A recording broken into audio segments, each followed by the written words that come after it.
Hello and welcome to this video for the Bicester School History Department. This is a video for students studying AQA GCSE History, specifically the Conflict and Tension in Asia module. Now this video will use the Conflict and Tension in Asia booklet, which is available to download from the school website. The link is in the description. The purpose of this video is to give you some pointers on key areas, as well as advice on how to answer some of the questions. Continue to pause and use this video as you work through the booklet. Don't watch it all in one go. Break it up into chunks. If you need any more specific help, make sure to email your history teacher. Now in the last video, we looked at how the Korean War began. Today, we're going to look at the key stages of the Korean War and how it ended. Now there are 4 key stages to the Korean War, and it may help if you use the pictures on page 6 for reference. The first stage was when the North Koreans invaded the South, and this prompted the United Nations to get involved, as discussed last time. Now the United Nations appointed a US commander called General MacArthur. This is unsurprising, as lots of the United Nations budget came from the United States. The second step in the Korean War is when the United Nations invaded Korea at Pusan and pushed the North Koreans back to the border at the 38th parallel. This is where the original border between North and South Korea was.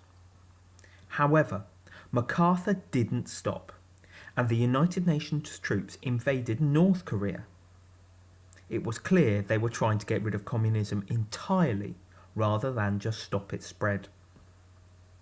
In response to this, and the third step, the United Nations troops reached the Yalu River on the Chinese border with Korea. In response, 200,000 Chinese troops retaliated against the United Nations. They pushed the United Nations troops back just south of the 38th parallel. The final step was a gradual settlement of the two sides back at the 38th parallel. This was a stalemate, and neither side could defeat the other, and casualties increased. During this final step, Truman and MacArthur fell out. MacArthur wanted to continue the war and even use nuclear weapons. However, US President Truman felt that the original aims of stopping communism spreading had been achieved. He also wanted to avoid a war with the USSR. MacArthur ignored this and threatened China with nuclear weapons. So Truman sacked him as commander. Have a go at task 4.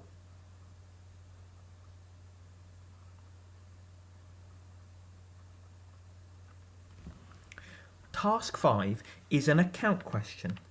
This is new for this style of paper. This question is worth 8 marks, and you should write 2 paragraphs for it. You need to tell the story in chronological order in an account question. Then explain how it led to the development, in this example, the development of the Korean War. So for this question, describe what happens at each stage of the Korean War. The pictures are alongside where you can write to give you a hand, though it won't be this case in the real exam. A really good line to use is "this led to", and you should try to use this twice. So for example, the war began in September 1950, when the North Koreans pushed the South Koreans down to Pusan. This led to the US convincing the UN to get involved. Have a go at writing it.